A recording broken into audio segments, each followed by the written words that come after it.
Hi, everyone. Very excited to have all of you here today. Today's webinar is something that I've been looking forward to for a very long period of time.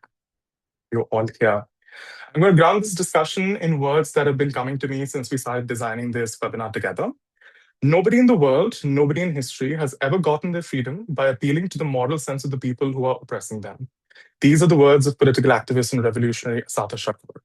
Today, I recall these words because they anchor me as we enter a discussion about coercion, power, and the political economy of global mental health. Hi, everyone. My name is Parth. My pronouns are he, they. I'm the Deputy Principal Coordinator for the Movement for Global Mental Health. As a CRIP, non-binary mad activist living in India, a country where there's active anti-trans legislation and rising authoritarianism, coercion is a very present and tangible reality for many of our community members, comrades, and peers. It has been for me in the past, a reality shared by several in the global majority who continue to navigate war, displacement, a rollback of rights, and rampant incarceration of anyone who resists the status quo.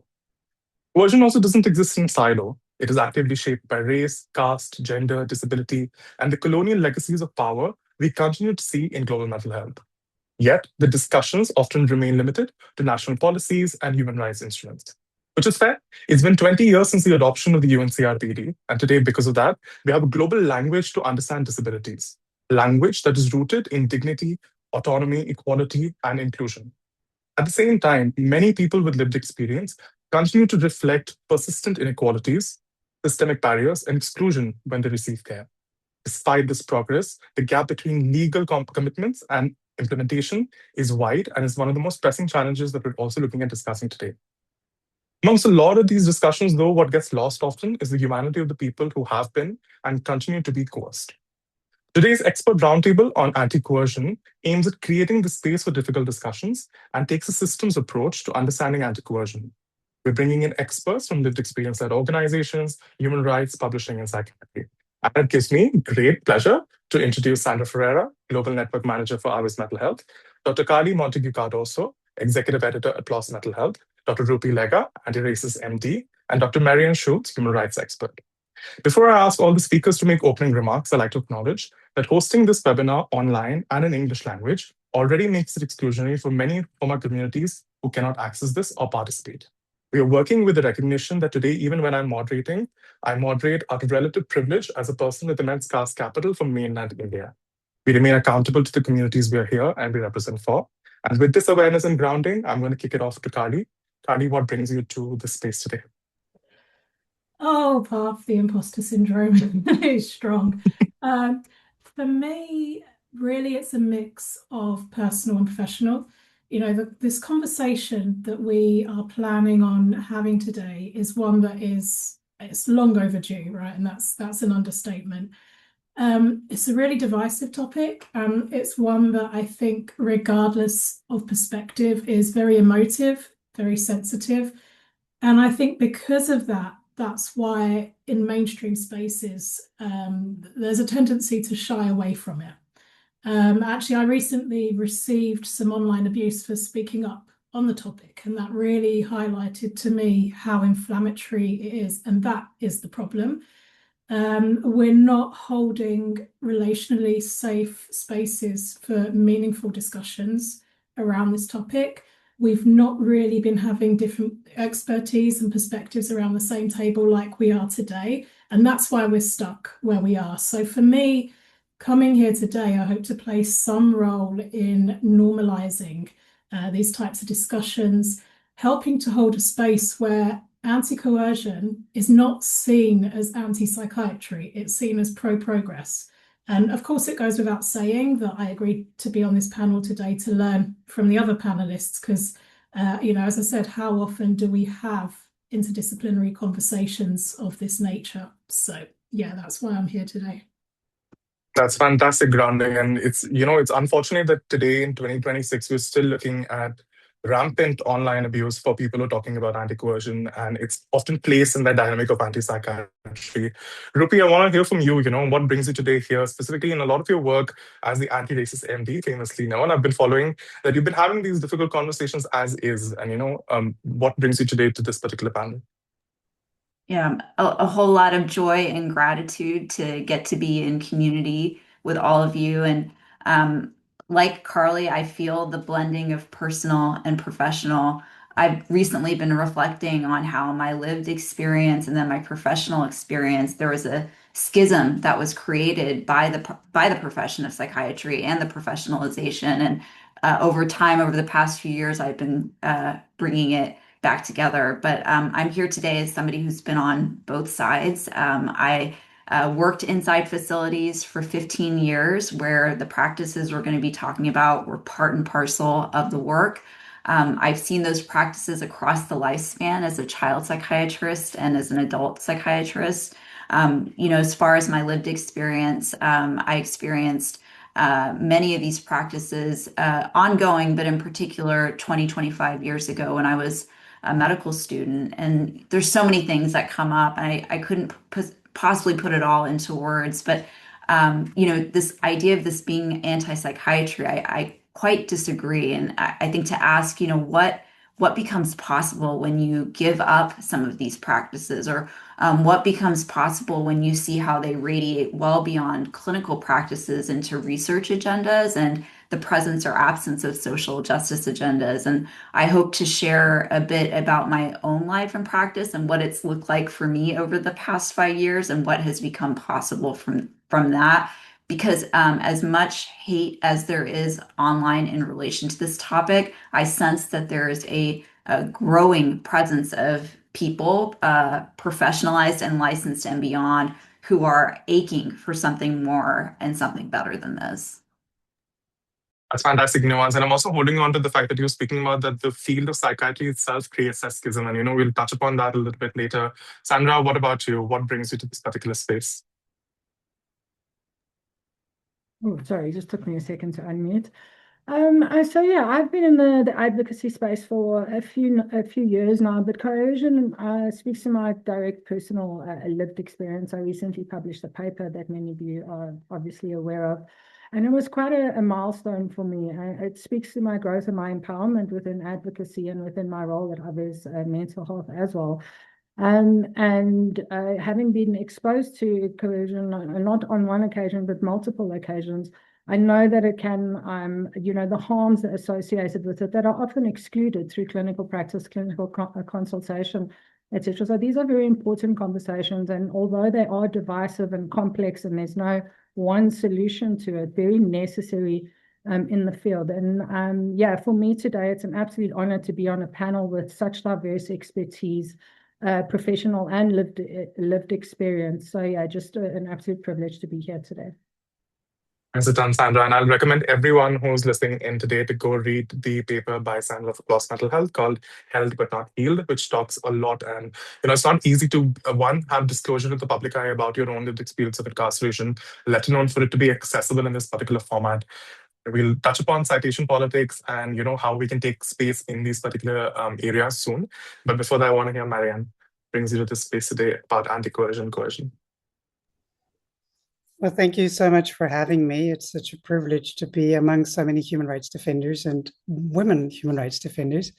And Kali, sympathy to you for what's just recently happened to you. And that is one example of the many of how I try to use my privilege of having been empowered to study human rights in a very privileged setting, in a very privileged program, and then stumbled into what ended up being the Convention on the Rights of Persons with Disabilities, as somebody who has a very general background in human rights and is trying to be inclusive about it, in that I want to connect the general with the specific. And that has brought me into mental health work, particularly in my position as a board member of the Global Initiative on Psychiatry, Human Rights in Mental Health, and most recently my work in Ukraine related to that matter, but also very aware, I think, quite aware, never enough awareness, of course, around privilege, but I think a reasonable amount of awareness of opening spaces, yielding panel space to people with lived experience, lifting up the importance of that experience being equivalent to expert experience, as it were. And for that reason, very grateful joining in Rupi's gratitude for being asked to join this August discussion. Thank you so much for having me. I share this gratitude, and honestly, it makes me so happy. I've followed all of your work in individual capacity and also personal capacity for a while. And something Marianne said like a year ago in a conference we were both at, where I don't think she remembers, but I do, was on explaining participatory, supported decision making to a few people. And she used the example of cabinet ministers in the government and the fact that supported decision making in itself is an issue of democracy. And that I have had it written in my notes as someone with experience to, use as a tool for advocacy for a while. And I've been wanting to talk to you about the CRPD a little bit more, and we'll get into that soon. But before that, Sandra, we were talking about how this is placed as like anti-psychiatry, but also at the same time, it becomes a very divisive topic. But it all boils down to people with lived experience and their voices not being heard. One of the larger sort of arguments that we hear for coercion is its inevitability, that, nothing else can happen, and this is what is needed, and this is what is the last resort. As someone who's not only gone through this, but is also actively advocating for anti-coercion, what do you think about this particular inevitability clause, and who benefits from coercion being inevitable in these spaces? Oh, I could answer this in so many ways, but let me begin actually with the question was something that I get posed a lot within the space, specific to the context of coercive practices. And often I get asked, well, what else could we do? I think this in itself speaks to quite a lot, quite a lot of nuance in there as well. But generally, my usual response here is we're asking the wrong question. In my opinion, we should be asking, what didn't we do and what more could we have done? So coercion, as we know, assumes that every possible alternative was explored. However, the reality here is that it's never considered, it's never really considered, it's never resourced, and it's never made accessible in the first place. So the argument is kind of null and void when it says there are alternatives to coercion in this kind of context. I think for me, it's obviously a very multifaceted issue, a complex one, a divisive one. But what I'm going to speak to here is through the lens of language, knowledge, resources, and accessibility, and obviously drawing on personal experience here predominantly. When I talk about language here, I talk about the language of rights. Obviously, Marion is the expert here, but I do want to touch on the importance in my life and how it has affected my experiences and how I feel as a collective it's important for us to advocate around human rights frameworks. This ensures that basically our work and our spaces are grounded in human rights. And in my opinion, I don't think there's anything that can counteract human rights. If you have a little bit of an idea of what it's about, I implore people watching to really look into human rights, because although it can't be implemented in practice all the time, we can do it in our little environments as much as possible. The problem is that often these human rights don't align with the laws and the policies in people's everyday experiences. So obviously I'm based in South Africa, so I'll speak from a South African context in the Mental Health Care Act of South Africa. So this, to a large extent, is viewed as very advanced in relation to our continent, and many of our neighboring countries don't even have mental health care acts, and ours is already over the age of 25 years.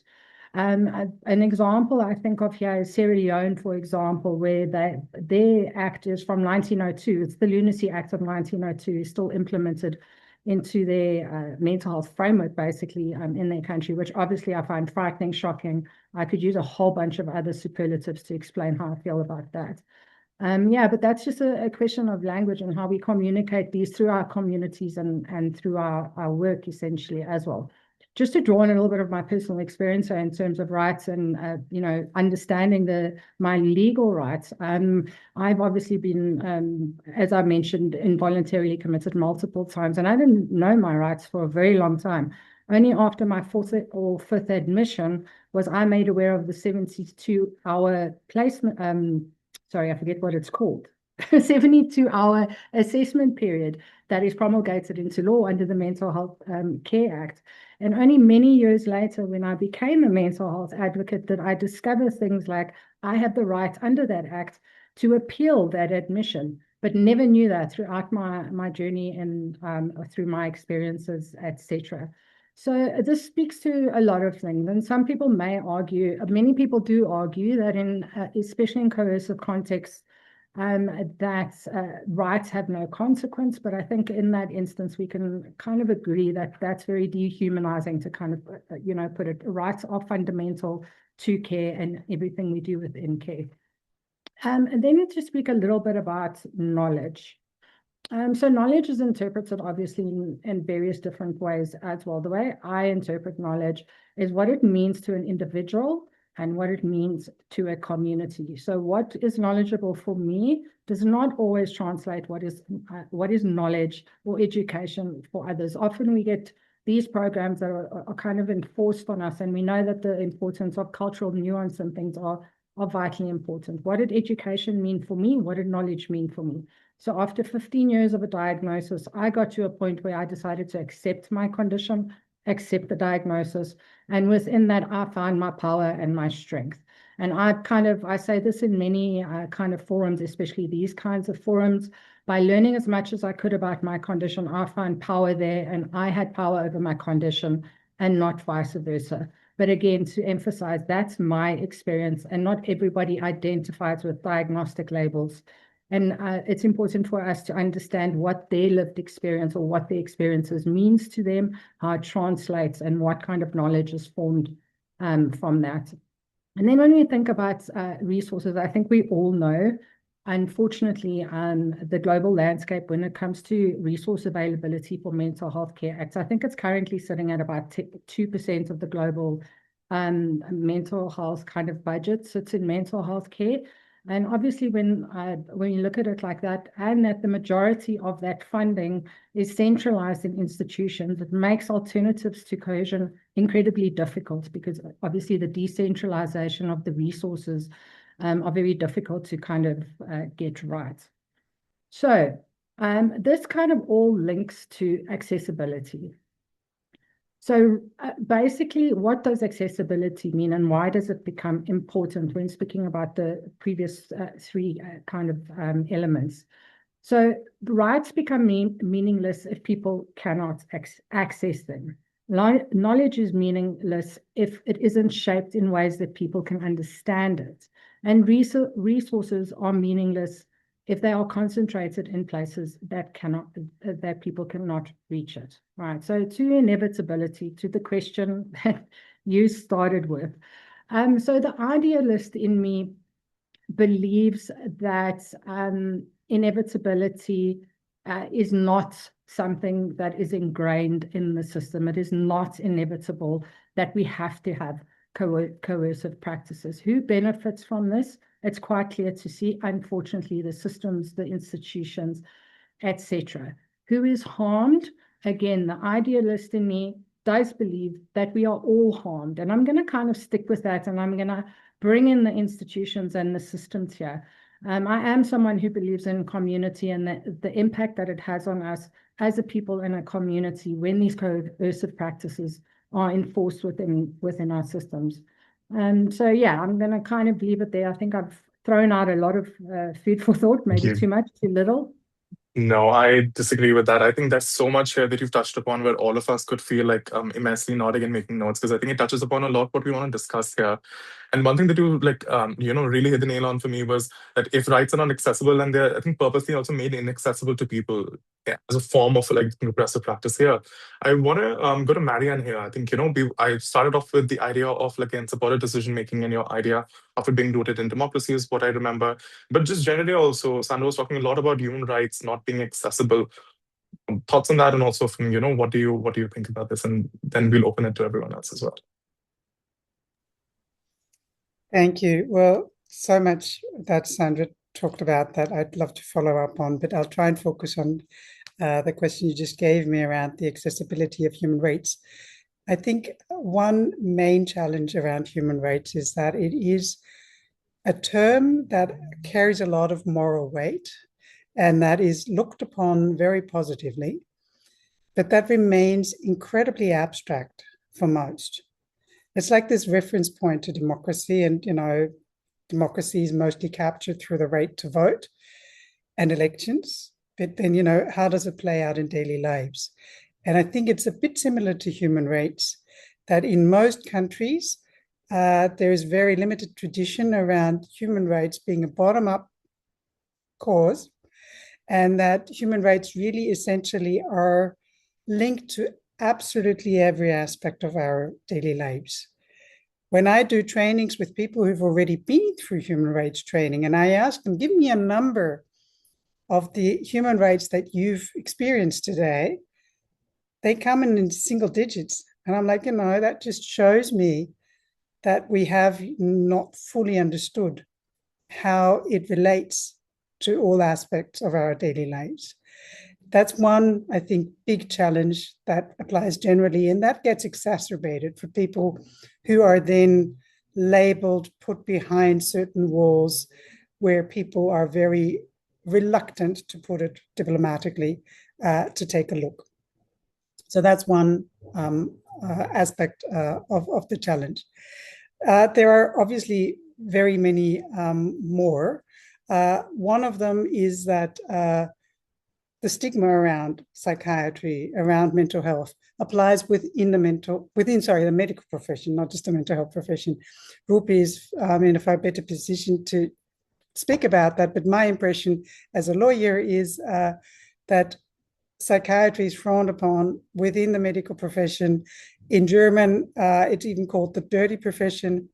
And the stigma around perceived dangerousness, around the risks that the potential harm around some behaviors exacerbates that in incredible ways. And trying to contain it in this legal way is a lot around security and perceived senses of security that are not grounded in the Universal Declaration of Human Rights. Because the concept of security that you find in the Universal Declaration is really around a community-based, inclusive, social understanding of security, and not this very police-like, jail-like security that has taken on a completely different spin, I believe, since September 11th, where this police notion around security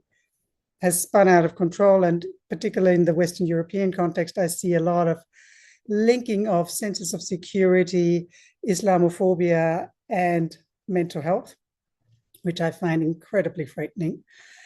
So there is that whole thing. And then there's one more aspect that I'd like to talk to, and that is power. And human rights are really about re-regulating the sense of power between the individual and the state. And getting that clear and speaking about power is inherently important when we talk about making human rights a reality for all. But another challenge that's put on top of that is that the way we perceive power is, again, very, very military, security-like, very male, very heteronormative white male. If we were to talk about power sort of linked through compassion and linked to humanity and connection, where do we end up? Where is our society? Where are we as a global community if we don't have statutes that are linked to war or even war crimes, not just peace, but community? Where is this public celebration of a form of power that is linked to dignity, that is grounded in community? And just one quick last thought, because you were referring to a statement I made at the Colombo conference, and of course I remember you, Parth, because how could one forget you? And to just very quickly explain that idea, ever since I've been talking about the Convention on the Rights of Persons with Disabilities, and it's been 20 years because I was part of the negotiations, and I wrote a little background paper that morphed into this online ebook that's been thankfully translated into so many languages. I've repeatedly been asked to talk about legal capacity. And I have two important points there. One is legal capacity is not something that is just in the Convention on the Rights of Persons with Disabilities. It is prominently in the Women's Rights Convention, something to talk to about inclusion, about experiences made since That convention was adopted in 1979. And the other part that I find important is that supported decision-making is something that is incredibly present in many people's lives, and particularly in the lives of people who have a lot of power. Because any minister, any president has this whole cohort of people around them. Any people who hold positions of capitalist power, CEOs, are very proud of the amount of staff that they have. And what do they do all day? They prepare their decisions. It's supported decision-making in a very powerful community. And that's, I think, what I was referring to back in the conference in Colombo, that I take note of the positive framing of supported decision-making and of capacity in a capitalist, wealthy surrounding, and the very negative portrayal that it takes on when we are in the setting of mental health. And that is why I wrote this little blog post a while back that is called Supported Decision-Making for Prime Ministers Only. I'll leave it at that. Thank you. Oh, I just love the fact that we're all here together because you're quite literally speaking my language, and I couldn't more aggressively not, what you and Sandra have said. Sandra also brought up the fact that, Sierra Leone has the 1902 Act, and you also brought up the fact that security in a capitalist, in a militarized world is also reshaped after 9/11, etc. We're also talking about imperialism, colonialism in a lot of these different ways. And we're also talking about the arbitrary nature of language. I'm going to open it to both Rupi and Kadi, but Rupi, before I just want to ask you, when we are framing from the perspective of a psychiatrist as well, the idea of risk is used a lot to enforce coercion in these particular spaces of, who gets to be understood as producing risky behavior or threatening behavior or as a security risk. And that arbitrary risk as a word can never be divorced, at least to me, from the actual systems of capitalism, colonialism, and the fact that these are led by white, heteronormative men in positions of power. So, how do you reflect on what Sandra and Marianne have also shared, and also just generally on this arbitrary nature of risk? Yeah. So really thinking about risk as being socially constructed, politically constructed, and historically constructed. And I think this discussion of coercion, and the way in which psychiatry is used as sort of a smokescreen of science and objectivity and medical expertise, it really serves to completely decontextualize the history and the other factors that Sandra and Marianne were speaking to. So I was thinking about, Marianne, what you said about white cis hetero patriarchy, and that being the prevailing framework, and the alternative to that being humanity, connection, dignity, and community. I think the historical part is so crucial because it really gets to what providers and other people need to be doing in order to move away from coercion. So just a couple of examples that always stand out in my mind and in my practice. In psychiatry, you see the profession emerging and developing in the mid-19th century, very tied to slavery and scientific racism. And of course, you can also see this in American psychology as well, and in child psychiatry's origin story. These origin stories are so crucial. And one key example from psychiatry is that there's a physician psychiatrist named Samuel Cartwright, who in the mid-19th century constructs this fabricated, very socially, politically, historically constructed idea of drapetomania. And it's literally runaway slave syndrome. And the recommended medical treatment for this is punishment by whipping. And then there's also another correlating diagnosis that Cartwright creates called dysesthesia atopica, related to laziness or refusing to work. And then you can see those arcs continuing on in subsequent centuries, and I can say more to that. But what you see happening here very clearly is that safety, coercion, these things are all very racially constructed, that they're deeply rooted in anti-Black racism. The other thing that you see here is that it is not the people perpetrating the human rights violation of slavery during a moment when abolition was an ardent worldwide, a global movement. But it's not the people who are doing the whipping, who are doing the enslaving, who are considered the perpetrators or arbiters of harm. Rather, it's the people suffering under it and who are resisting and trying to survive in its midst, who are pathologized.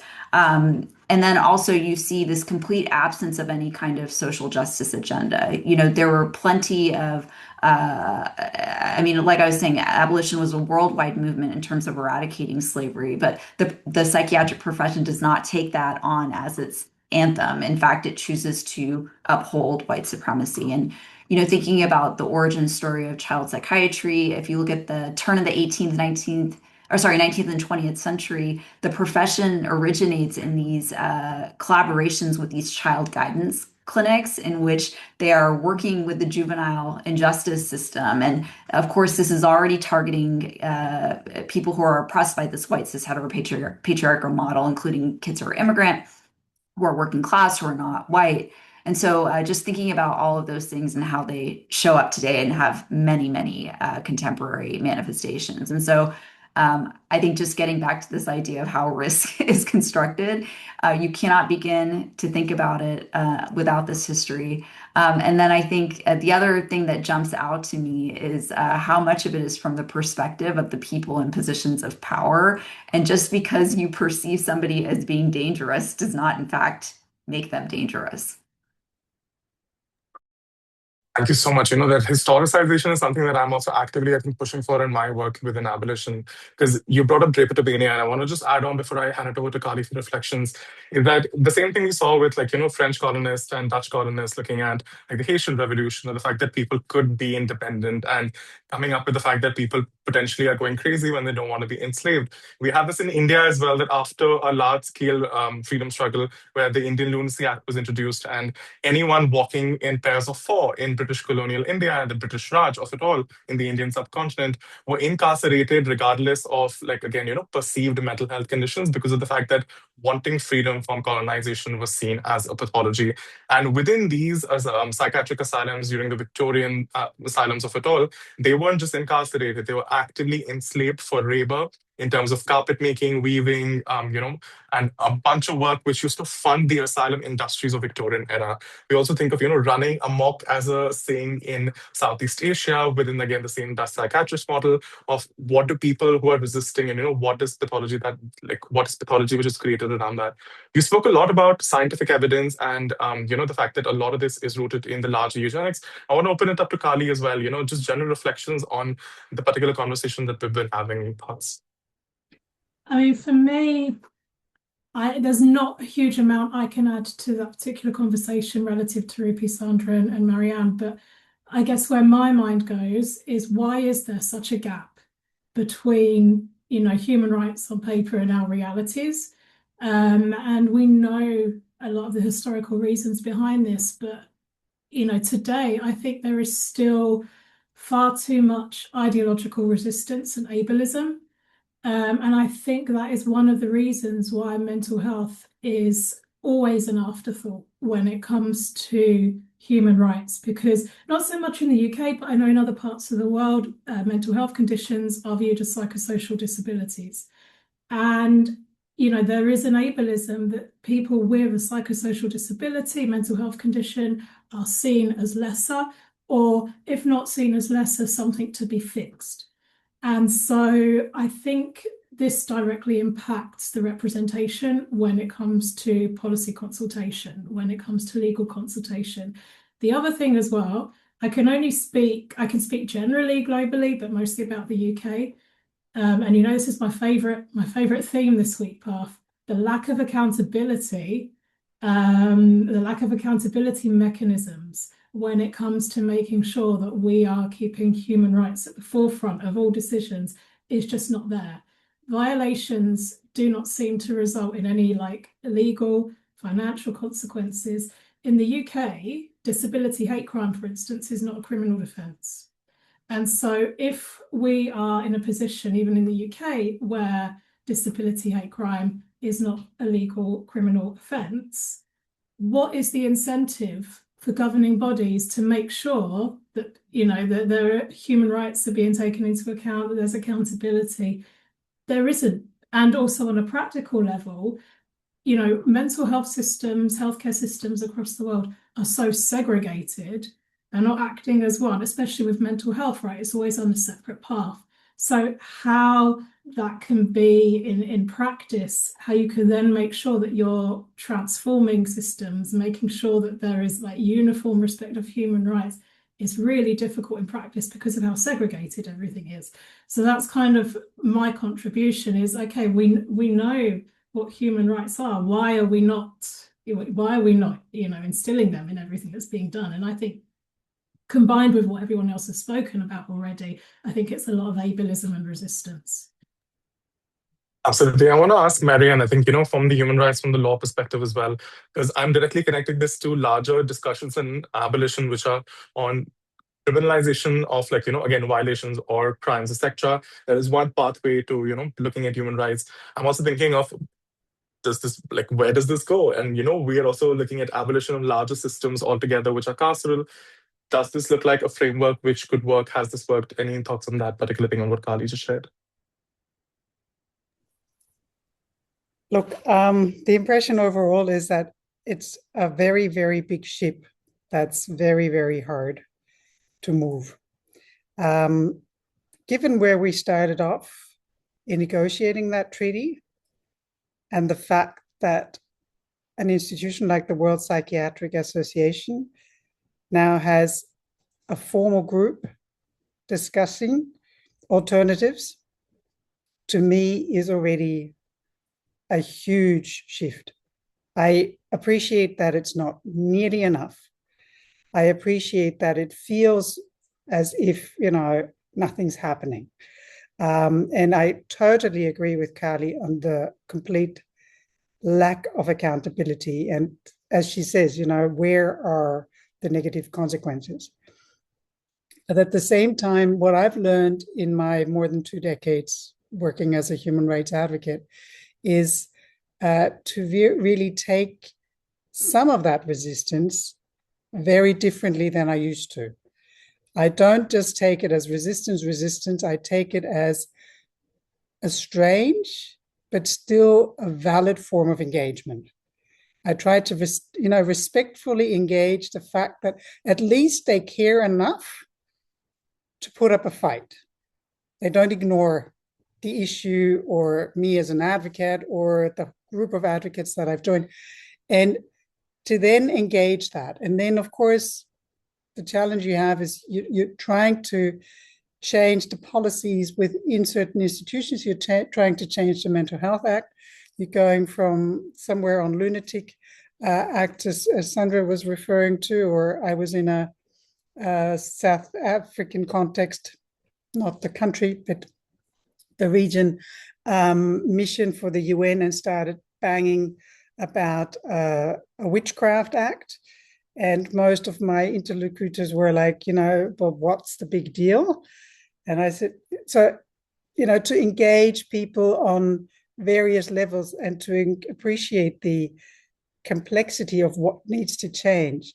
So to me, the glass is half full and half empty, in that I clearly see the suffering that's ongoing, and that is ongoing under also the thinking that I shared with you prior to our conversation, that there are medical doctors out there who think that they're not discriminating based on the fact that they've given the Hippocratic Oath, and that, giving that kind of promise of being a good medical doctor equates to them. And that's a very complex way of thinking, to end up thinking that because you've given an oath, there is no way that you discriminate, right? So there's that whole part and parcel of it. And then there is the fact that we're holding this discussion, and they're increasingly happening. And I've seen people with lived experience braving UN fora among psychiatrists. And there are these doors that are opening. But yeah, it's half full and it's half empty, and the emptiness of it is painful, because so many Mm. inhuman things are happening at the same time. I'm not sure I've done justice to your question. Sorry. You absolutely have. No, I'm also holding on to this thought because I'm going back to the idea that, sometimes this can also be seen as a false binary, that when we're looking at laws, they can either be culturally rooted or they can be Western biomedical, and that's about it. And I think it goes to one of the earlier points and really helped us like anchor this discussion, was that for some people, the biomedical is good language, whereas for the others, specifically when I'm thinking of South Asia, the language of witchcraft, the language of cultures, the language of shamans, mystics is very present and is the most successful form of mental health care support in case of tertiary care centers. And this brings me to, Kali, and I wanted to ask you that different kinds of knowledges and depth positioning, it tends to be a very crucial way of understanding and accessing a lot about coercion in terms of the research which is there, some who manufacture consent through that particular research as well. As someone who is at a journal and, also leading this work in terms of lived experience, it's rare. It's rare to even see journals, one, position lived experience as equal expertise, let alone have lived experience advisory boards and so on and so forth, which Plus Mental Health has been doing. I want to know from you, how do you hold on to this tension of not only one, positioning lived experience research in the journal, but at the same time, holding on to the biomedical, the Western, the psychiatric, which is routinely used as evidence for coercion in a lot of global majority countries like India, for that matter? It's really tricky because I'm human and I have my own experiences, I have my own bias, my own perspectives, and some of those are more rigid than others. I think the same can be said for anyone. A balanced voice for the journal, whether that be with respect to frameworks, representation, that means a lot to me. And whilst I want the journal to be inclusive, diverse, a safe platform for all views, even if they're views I don't share, I also don't want to be in a position where any of the voices that speak through the journal are potentially damaging. And that's a real risk when we're talking about something like coercion. So it is a very fine balance that I think I have a responsibility to achieve. We want that respect and inclusion and sensitivity, but we also don't want to censor. So just to preface what I'm about to say, all the views are my own, not of the journal, not of PLOS. I'm very much against coercion, coercive practices as they currently stand, for all the reasons that the other panelists have spoken about and will continue to speak about. But I know and I understand and I respect that not everyone is going to have that view. They're not going to feel this way. There are many mental health professionals, as we've spoken about, who do genuinely believe that coercion is necessary, who closely adhere to biomedical frameworks only. When it comes to coercion, I doubt many psychiatrists or mental health professionals would say that it's ideal. And I'm sure many battle with their conscience when they do engage with it, but they deem it necessary because, they think it's saving someone's life. And I totally get why they would have that view. And even more importantly than that, I'm aware there are plenty of people with lived experience of coercion who see it as a turning point for them. They see it as saving their lives. And I do think it would be irresponsible for us to silence their voices as well. So it's really, really important that we do, as a journal, have a balanced voice so everyone can talk.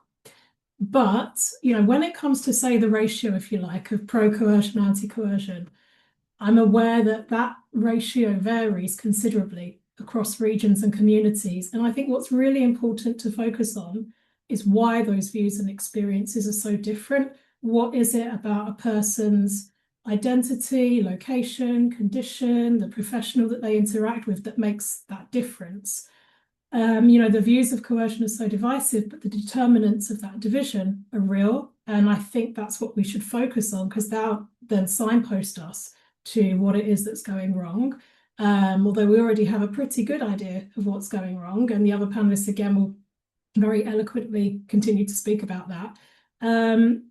I think, it's important to say that not everyone who's anti-coercion is saying let's leave people to their own devices. That's not what it is. What they're saying is let's support them in a way that's not harmful in the short or long term. And so the natural question, which Sandra touched upon earlier, is, well, then how do we do that? And again, we do that by gaining an understanding of what shapes experiences. We do that by understanding the determinants of those experiences. How do we do that? We look closely at who's experienced what. How do we do that? We have a platform that houses all of those views, lived and learned, in one space. And that's what the journal is there for. That's what I strive for it to be. I just want to make one final point in terms of being an editor, trying to navigate engaging with people who may totally disagree with me, who may trigger me. When it comes to coercion, I think actually, regardless of perspective, everyone is scared. I think people are scared of the harm that coercive practices can do. They have done. On the other side of the coin, I think there are people that are very scared that a framework and a practice that they've dedicated their lives to is potentially harmful. And even those who have experienced coercion and found it helpful, they may feel invalidated by the experiences of others that say, it wasn't harmful, and vice versa. So it's a really hard topic, and everyone has a fear around it of some sort. So I think if we can foster a safe and open discussion, we can remove that element of fear. And I think that's the only way to make progress. And that's why, as a journal, we need to house the perspectives of everyone, not silence anyone, because we remove that fear and we begin to understand each other. And so that's what I try and keep at the front of my mind. Sometimes, as you know, Puff, sometimes I find it really difficult, but yeah, it is just about that safe environment and accepting someone's reality is their reality, but they have a reason for that reality, and understanding that reason will guide us to where we need to go. Absolutely. And also, I think holding on to the fact that I think there's an assumption within a lot of advocacy spaces that everyone who is a service user, person with experience, a mad person, is automatically anti-psychiatry, anti-biomedical, and every person in the psychiatry space is automatically complicit within advancing anti-coercive practices. And as much as holding on to that rigid binary, would again create a divide and a schism. This goes back to, I think, what Human Rupi had brought up in the introduction.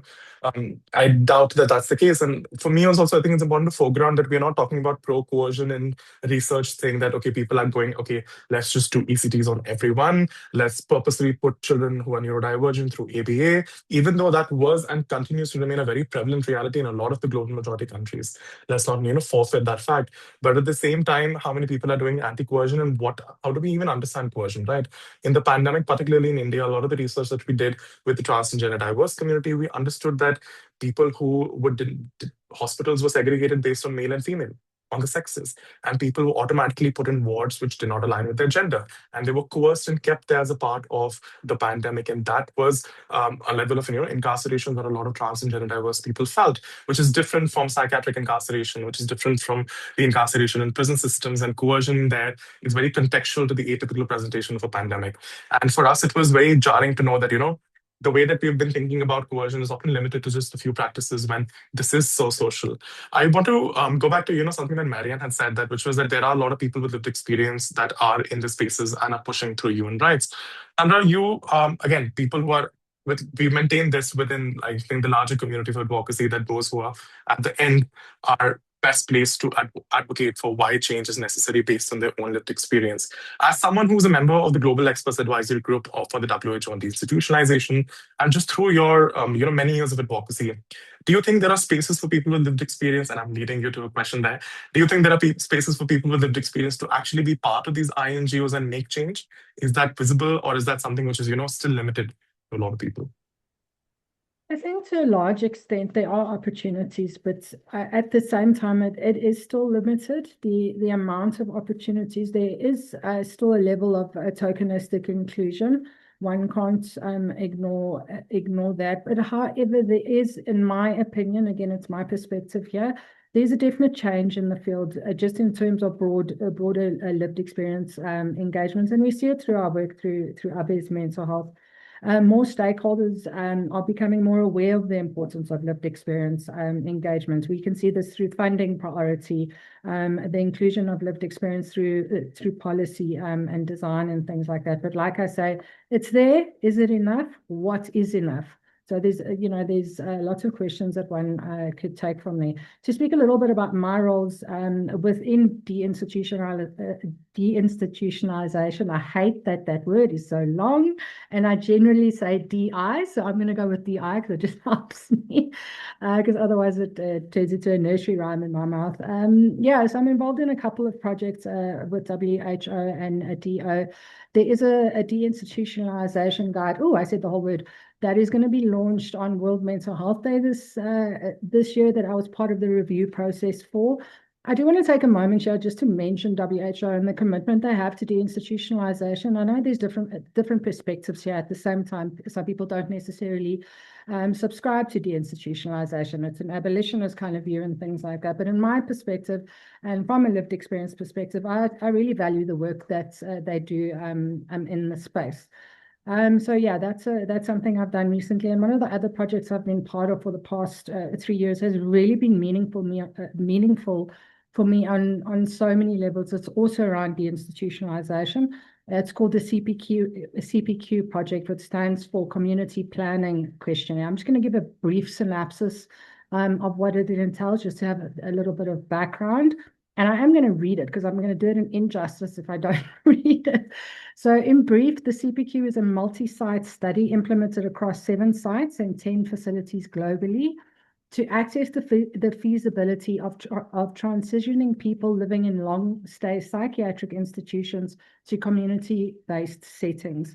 And while this is fundamentally a research study, it has potential to be much more and facilitate reform in the space. And I not just because I'm part of, because I'm part of the project, but I really do believe that. And one of the things that I found so meaningful through this process was the process of informed consent. And I think most of you on this call know that, especially within research, it's not really formalized, especially when we're looking at secondary data.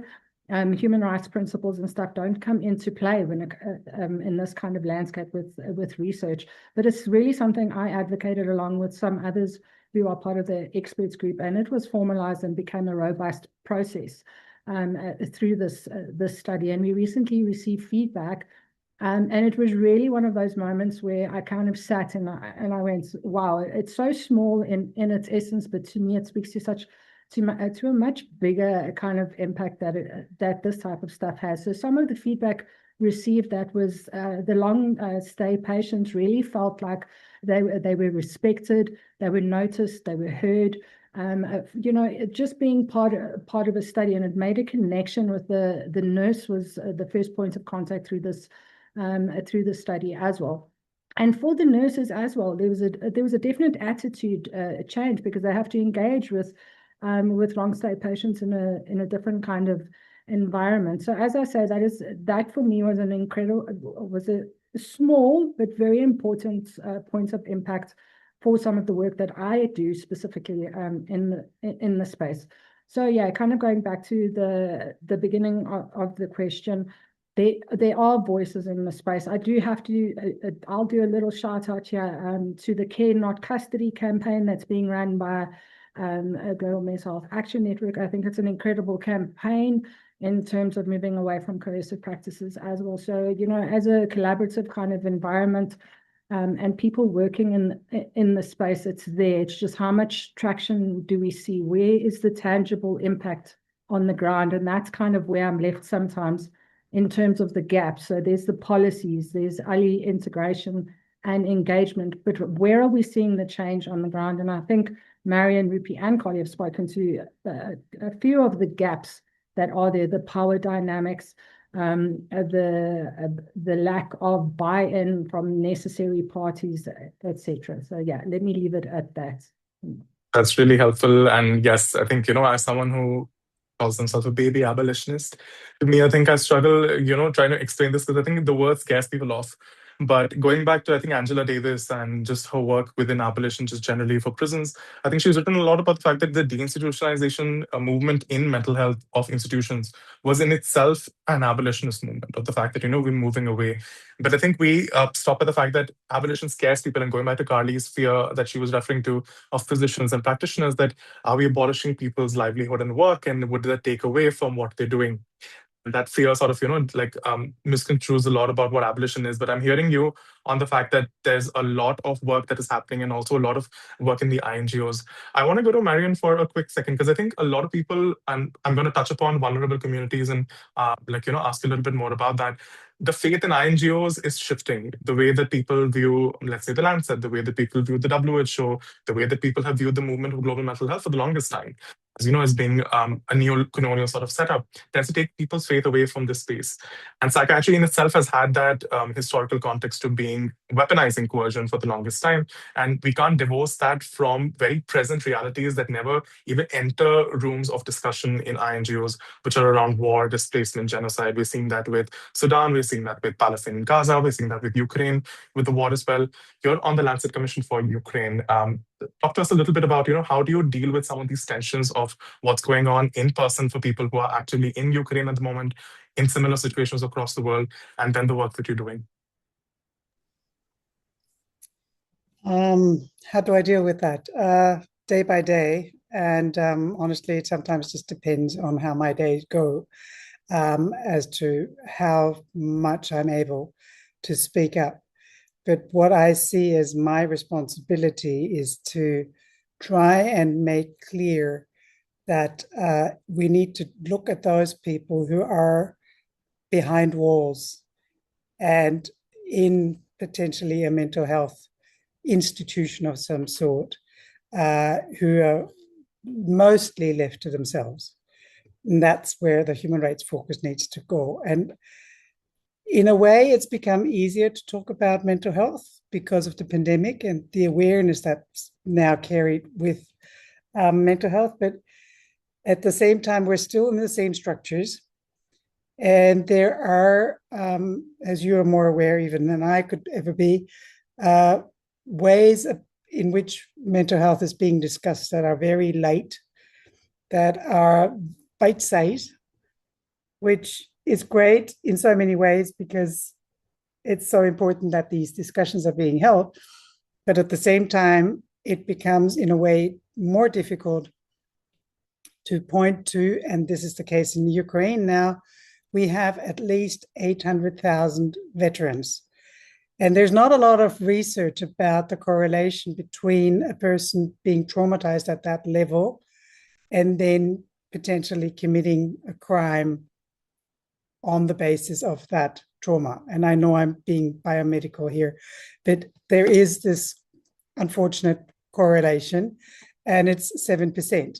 And so the question is, in Ukraine, where there are mental health laws, regulations that are Soviet era style, with all that term stands for in the most negative way, how do we deal with that? So what I try to do is, together with others in human rights and mental health, the Federation Global Initiative on Psychiatry, is speak up for that perspective. And coming back to a point that was made earlier about the importance of participation that Sandra emphasized particularly, but also the point that Carly made around everyone being scared. That whole effort of making sure that people with lived experience come to the table is in and of itself, at least from the way I observe it, something that scares people. I've been through so many panel design discussions of where, the resistance of bringing in somebody who has that experience. And now, people are thankfully quite positive about a war for the first time in a long, long time. There's a peak interest because it's basically European turf. So yes, that does change the trajectory if you compare it to Sudan or other war spaces. And so in a way it's easier, but at the same time, even in that setting, you can tell that people are out of their depth when it comes to interacting. And what I have experienced as a consultant talking to politicians at very high ranks repeatedly is that they find that they're so scared that they could do something wrong that they rather not engage at all. And that's the one that I find the hardest to work around, because when I speak to it, informed by the experiences of others, it's not nearly as powerful as a person who has the lived experience. And I have the most absurd, I would say, anecdotes to share in talking about legal capacity changes, where I can relate all of your stories, but it won't be listened to the same way. So these are some of the challenges that I see. And I'd like for Rupi to speak now, because I haven't now spoken so often and she hasn't nearly as much. Absolutely, and thanks for foregrounding that, Rupi. Go ahead. Reflections on just generally this conversation, and also your position as someone who's been actively working in abolitionist psychiatry, which a lot of people could also claim could be an oxymoron. So happy to hear your thoughts on just these general reflections and some of the work that you've been doing. Yes, and Parth, I'm going to lean on you to help me make sure I cover all the points because my mind Yes, goes in different no directions. worries. So please help me.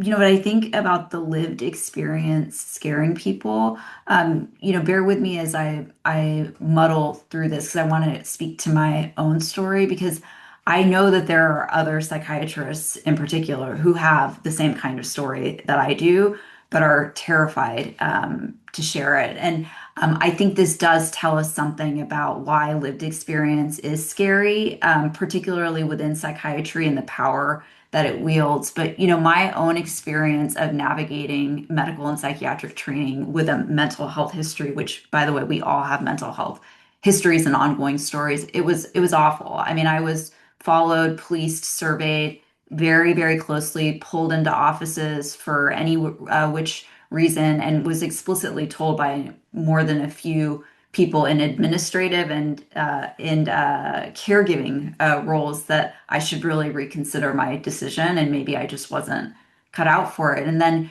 if you carry any kind of mental health history that you're honest about, I have horror stories going through the psychiatry residency training interviewing process. Leaders in the field who I thought would only be open and supportive about a story like mine, given the kind of work that they were doing, behaving terribly, trying to root out pathology, dissect what had happened. And then, the implications for licensure and malpractice insurance and disability and life insurance. If you're public with these things, if you have prescriptions that an underwriter can track down, you can forget about a lot of that. And then I want to speak to that from the perspective as somebody who chose to walk away from these practices. And I, of course, know what one stands to gain, but on the front end, some of the things that come up is when you decide to no longer engage in these practices, 95% of jobs are no longer available to you. And I say that recognizing that there's so much privilege and power in being a doctor. And, the other thing I would say is, having been in these facilities where I've decided this is wrong, this cannot happen, I must protect this child from being put in this position, I must get this adult out, the danger that you face from other colleagues who are in this space, and even the professional attack. So I can recall being called by medical directors and being asked, why are you doing this? This is not the standard of care. You're deviating from the standard of care. And so somehow, I think when I think about how crucial it is for psychiatrists to be a part of this conversation, not in the sense that because they carry expertise, but because they must surrender the power and come to terms with what they're doing to people. There's something about this bridging of humanity, this recognition that the person that you're doing this to is the same exact, it's a shared humanity. There's no difference here. There's no disease or illness here that makes this okay. And so some of that I feel coming to mind through my own experience. Parth, I'm going to lean on you for the abolition Yes, part, but maybe you can, yes. we're gonna hold on to that because I have a couple of follow-ups to that as well.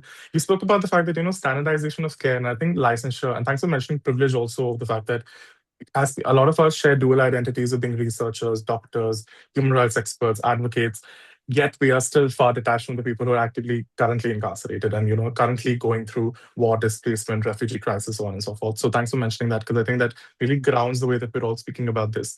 You spoke about the fact that there are standards of care that you get professional backlash from.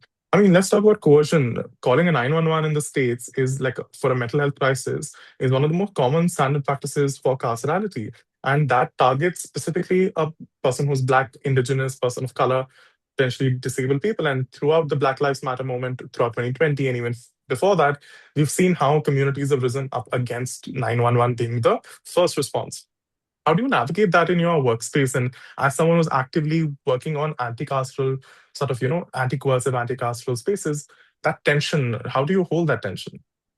Yeah, so speaking to the dominance of this approach, if you sampled, just called up different mental health offices, private practices, whatnot, the recordings, 95% of them say if you're having a psychiatric emergency, call 911. Maybe they'll say call 988, not recognizing that that can default to a police intervention as well. So just how prevalent and dominant that is. Muddling through my own experience, I think one big piece for me was beginning to talk to people about this standard practice and then poking holes in it and giving a much more full informed consent process to people. That's been a huge part of things. I think this idea of what becomes possible when you let this go is I've firsthand experienced the magic and the healing that begins to unfold when you say, I'm not going to do this. So I can think of working with people and sort of saying, I don't do that. It just doesn't happen. And that doesn't mean I don't uphold the standard of care, but by virtue of saying that and making it clear to people, especially people who've been subjected to this, that we are not going to traumatize you further in your darkest hour, that when you were traumatized in the past with this intervention through a provider who is supposed to be taking care of you, that was wrong. And if there's not accountability then at least now I can try to take responsibility and at the very least say I'm sorry, though that wouldn't begin to cover it. The minute that comes out, it's like a soothing balm. Oh, we're not going to do this. And it's like the ungaslighting starts to unfold. Wow, you're saying that this was wrong when your colleagues did it, that it was wrong when you've done it yourself, and that we're going to do this in a different way. I've seen that be more important as an intervention beyond meds or psychoeducation or therapy or other things. And so just thinking about that, and then also thinking about all the alternatives that are coming up. There's so many community action networks that are coming up where non-licensed, non-professional people who are not legally held to that standard can show up and intervene. In my own practice, I do a lot of work with involving family when family are supportive, figuring out are there ties to peer respite centers instead of, psychiatric emergency rooms and inpatient facilities. And just being really mindful that there are so many grassroots efforts unfolding where people are moving the interventions into the community. And so, I often tell people my number one goal is to render myself obsolete in your life. And I also make it very clear that you might be far better off having nothing to do with me, really starting to nudge people in the direction of the community and things that are happening there as a source of healing instead of it being medicalized and specialized through psychiatry exclusively. It's such a helpful response, because I think that helps me understand a lot more about the way that I think a lot of us also position abolition of, how we're divesting from psychiatry in the longer run, that the work that's happening in these institutions or through these providers tends to run obsolete. And we are seeing that with a lot in global majority contracts with queer trans communities, people, indigenous communities, that there are already nets which are there because people had to rely on each other because the state just de facto has not supported them, right? I saw some nods and resonance from both Carly and Sandra. I'm going to open it to you for reflection. It's just generally what we've been talking while I peruse through the questions that are coming in the Q&A section as well. So any of you who wants to go first? I'll jump in. It's incredibly, I don't even know what word to use, to be honest. I'm going to use refreshing, for lack of a better word, to hear you speak, Rupi. And to speak from a lens of abolition as a psychiatrist, I think is, yeah, wow, it's incredible. Like I said, I don't know what word to use. Obviously, I mean, the resources available in your local setting are quite different in different contexts across the globe. And also, moving through the system as a psychiatrist with lived experience and being so open with that sharing as well. I mean, we deal with internalized stigma. You've got a double whammy of internalized stigma, structural stigma, just all sorts. So yeah, I'm just appreciating you in this moment and the work that you do, and being honored to be on this call with you and learn from you. So thank you.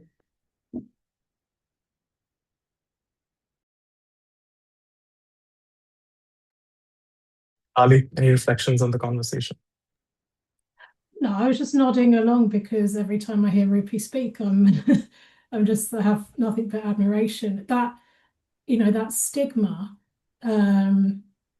it's just, yeah. I mean, we all experience it, don't we? If we share our lived experience, the number of people that then doubt competence, I find it astonishing, and even more so due to the fact that, I've seen, as an editor, I've seen how merging lived and learned experience, it's not just about diversity and inclusion. Merging lived and learned experience improves rigor and safety of research and practice. It's not about ticking boxes diversity, it's about improving the rigor of the work, improving the safety of the work.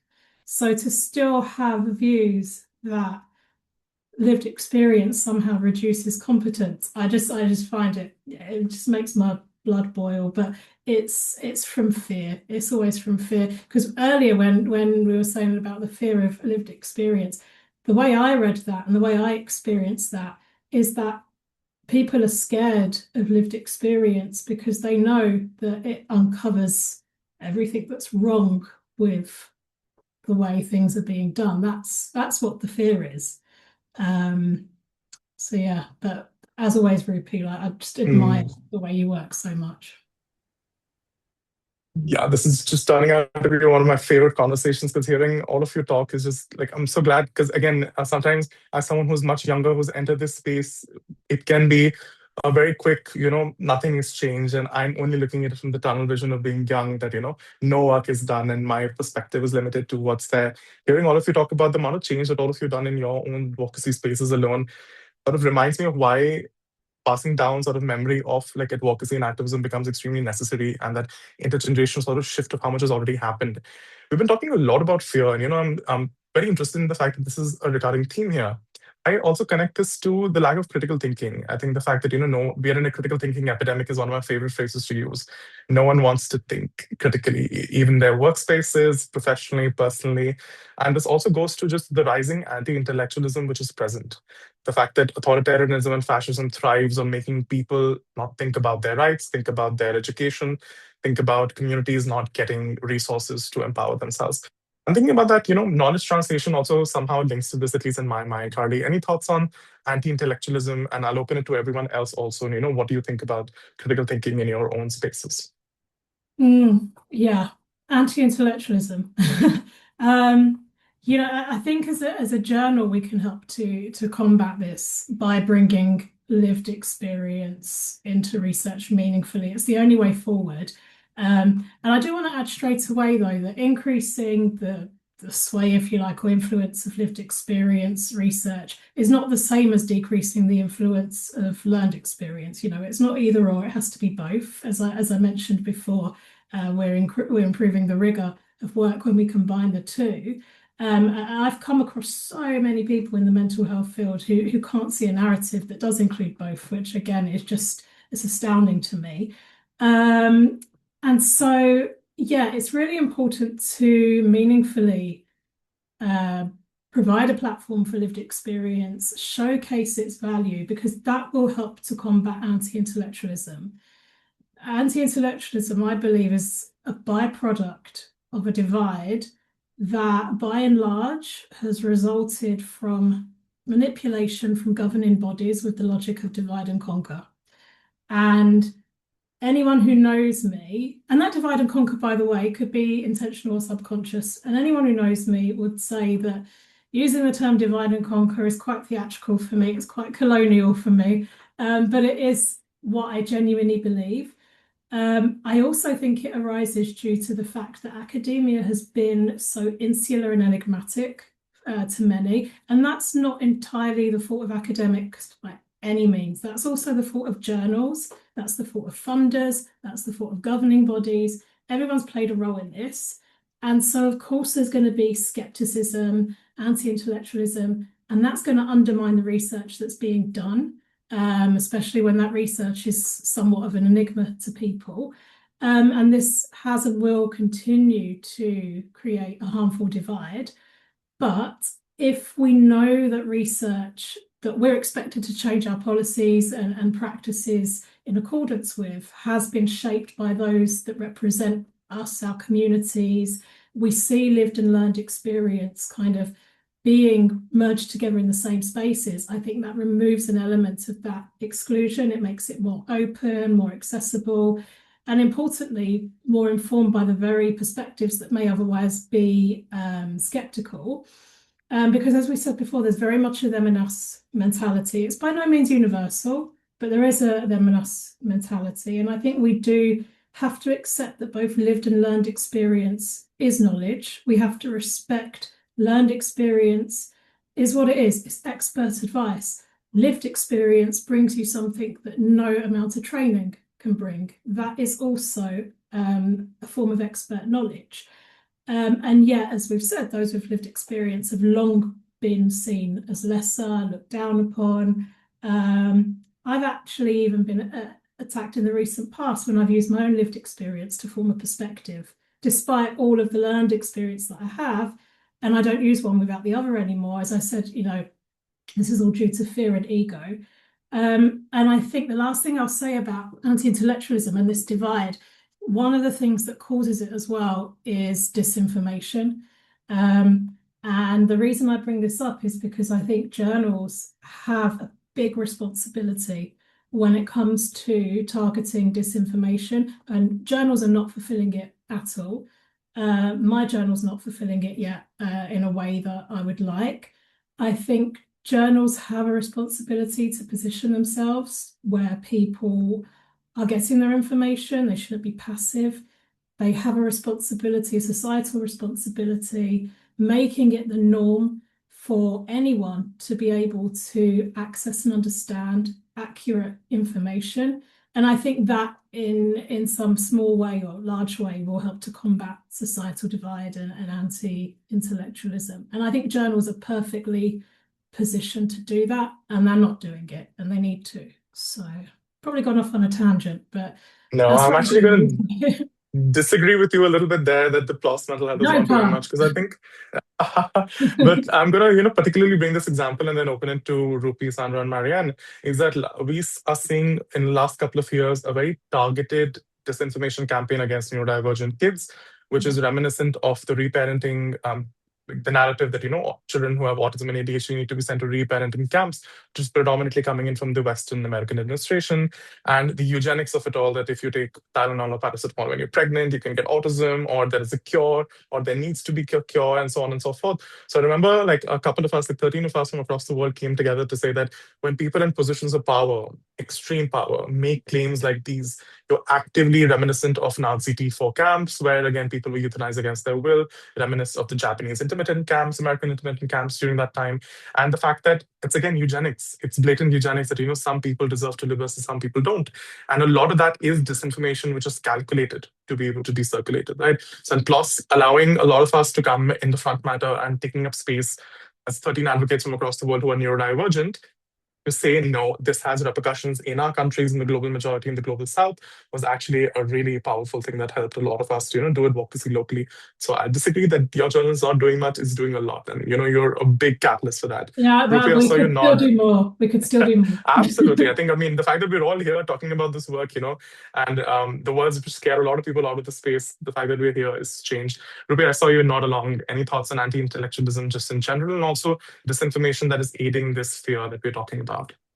Yeah, it's just, again, as I try to put all this together, but just critical thinking and the ways in which certain things get flattened if we don't have that critical approach. And I think from the psychiatry or medical professional specialty side of things, it all hides under this language of science, objectivity, evidence-based practices, which completely decontextualize and do away with the history, the lived experience, the fact that the caging and punishment of human beings in all of its forms is dead wrong, and that we participate in that.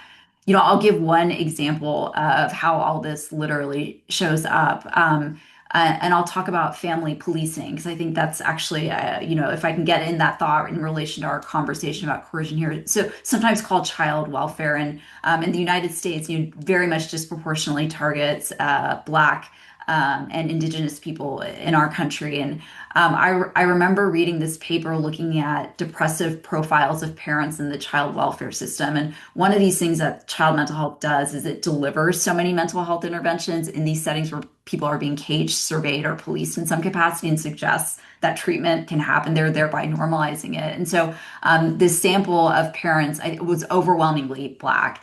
And they found that 40% of the parents receiving a parent training intervention in child welfare were depressed. And the argument that they made was, well, then you should tack on a depression intervention.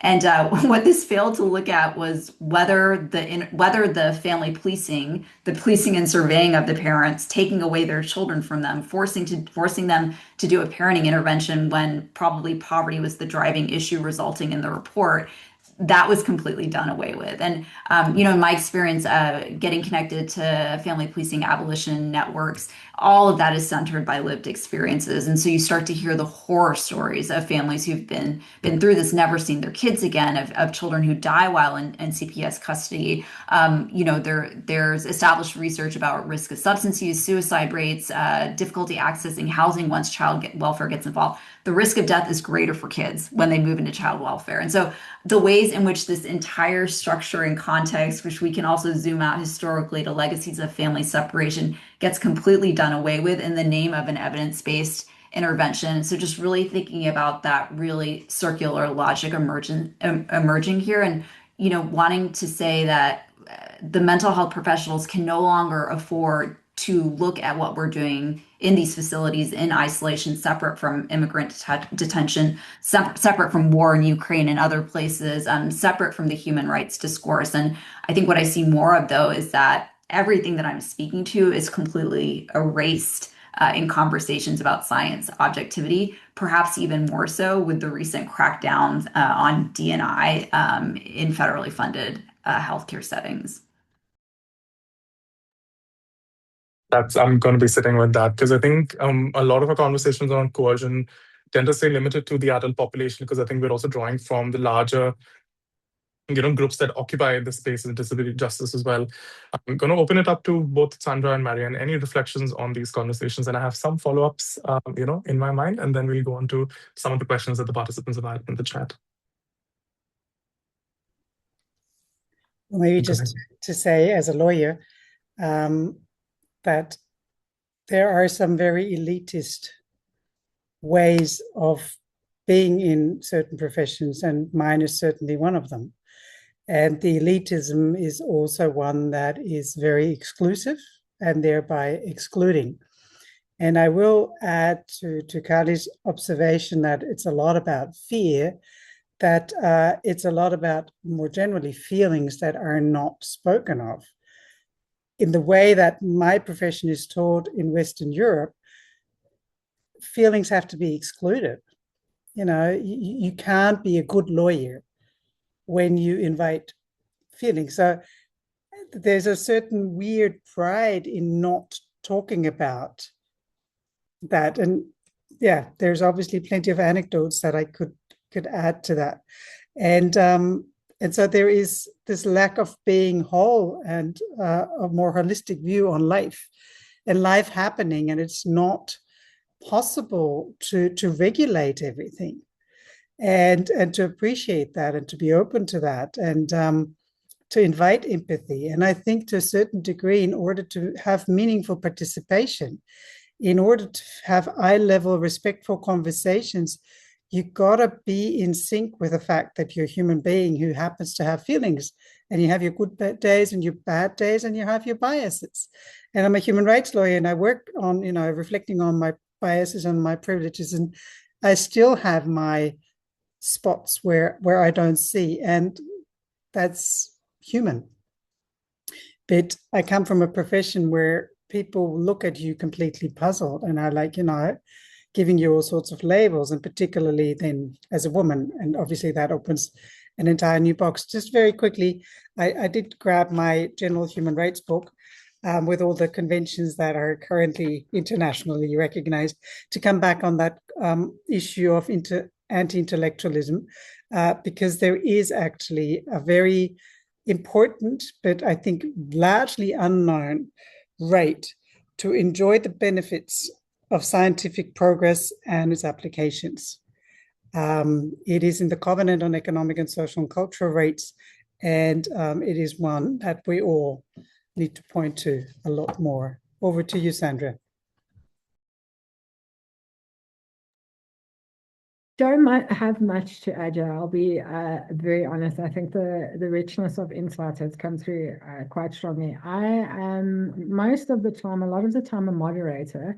Path, I don't know if you've seen the questions coming in, so I wanted to just okay. Let's rather go that route. Yes, absolutely. And I think, we'll go there in just a second, Sandra. There's a question in the chat by two people. I think I'm going to combine some of them thematically together. They're talking about harm reduction as an approach in anti-coercion. We see that a lot with substance use and actively the movement of harm reduction there. And also the fact that, a lot of coercion tends to take place directly by family members who think the wills and preferences are sort of discarded and they know better for a family member. Some of these tensions, have you come across these in your advocacy? And, how do you, again, position harm reduction? And I'll open it up to the larger panel as well, but giving you an opportunity to answer. Harm reduction, can that be considered an anti-coercive practice? Is that for me? Yeah. I wasn't sure. So I advocate around harm reduction. I take on a harm reduction approach to substances.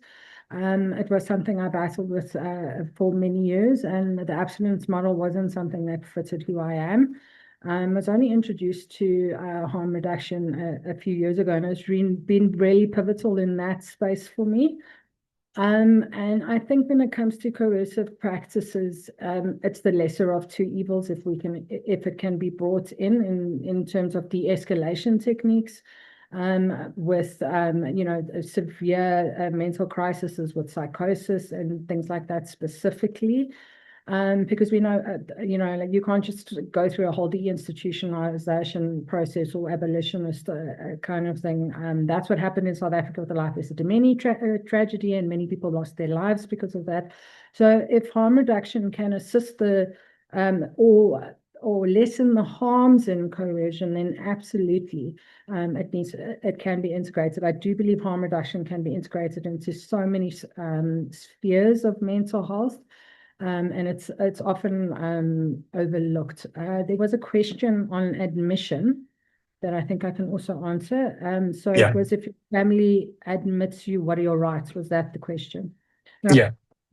So it depends on context. I'm not sure where the person is based.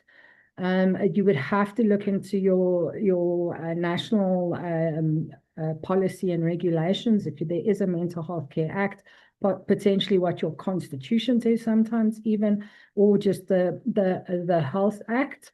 But from a South African perspective, I can speak to that because obviously that's my context. If you are admitted involuntarily, you have to by law be held for the 72-hour assessment period. And then you can only be discharged essentially by the hospital director in consultation with your family. So it's very much a stripping of most of your rights. Although, as I mentioned earlier, within a South African landscape, there are rights that I wasn't aware of. How effective those rights are in practice is a completely different thing. But yeah, whoever asked that question, I think definitely look into local legislation. I know it's very difficult. My perspective is shaped not only by personal lived experience, but being a family member to someone who's had difficulties as well. So I understand the complexities of kind of navigating these systems. But the more you know, the more knowledge you have, the more resources you are aware of, the better prepared you are. Are you ever, and that's basically the basis of my suggestion here. Thank you so much. And I think questions around like the either or of, can we keep on talking about these reforms till the time? Do we go anti-establishment? We've already, I think, touched upon some of these and also touched upon some of the other comments coming in. I know we're reaching at the end of the hour and a half that we've spoken, and this could very easily be, supplemented with a lot of global mental health discussions and discourses, this entire conversation that we've been having here. And I'm going to actively lobby to ensure that this goes places and people are actively, utilizing the insights coming in. I'm going to open it to all of you and, give you an opportunity to reflect on as we end. We've been discussing a lot about incremental reform, about anti-coercion, about rights, education, knowledge translation, lived experience expertise, anti-carceral models, and also touching upon vulnerable communities that aren't often spoken about in these contexts. Any last message for those who are yet with us and who are potentially going to be looking at this later on? What one message you would leave for them as we now, keeping cognizant of the fact that 20 years of CRPD, we're moving forward and a lot needs to be done and we're all some part of that change ourselves. Any takers for who wants to go first? Okay, Kali, lovely. Two very quick enthusiasm, go ahead. ones. Two Yes. super quick ones. One, anti-coercion is not anti-psychiatry. So anyone who thinks that, get it out of your head. Second one, all of us talking here today are privileged to be speaking here today, whether that is because of who we are, we have the safety to, we are still a minority. And so there is progress, absolutely, but I don't think, we're really, I think we have to be careful not to overestimate that amount of progress, because we have the privilege of even being in this meeting, and there's a lot of people too many people who need support, need understanding, who will never have the privilege to express their opinions. So I think we do need to keep that in mind. Mr. Dunn, would you want to tag someone in to continue that reflection or to share theirs? Rupi. Yeah, I'm going to speak to the psychiatrists in the world. And I just want to say that you have the opportunity to let this go and to welcome in something different. You get to do that. And then the other thing that I would say is that the reckoning is here. We will be judged by history. Your opportunity is now. And I just sort of offer that as a moral and ethical imperative, the must for the people who are doing this to other people to get it together. Do you want to tag someone in? Sandra. Okay, excellent. I do want to echo what Carly has said, and anti-coercion is not anti-psychiatry. We do hear it a lot in the space, and it's not my personal perspective, and a lot of people obviously I work with. I'm going to appeal to mental health advocates, and that's people with lived experience. Obviously, we place a lot of responsibility on systemic injustice, and it's warranted 100%. We need to call these issues to the center. But it's also, and I'm going to lean into some words that Rupi used earlier about accountability and responsibility. I'm going to manipulate it slightly, if you don't mind, but I'm doing it in your presence. I think that's kind of okay. But we know the accountability within the system is not only there, but where can we take our own responsibility?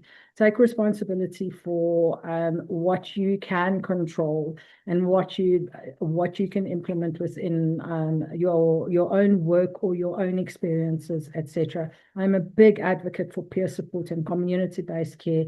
Look into the support structures that are around you. Understand human rights. I mean, it's very complex, but the basis is there. And Mariana said it's a big ship to kind of push across the ocean, but there is so much value in knowing that as an advocate and as a person with lived experience. I'll leave it there. Right.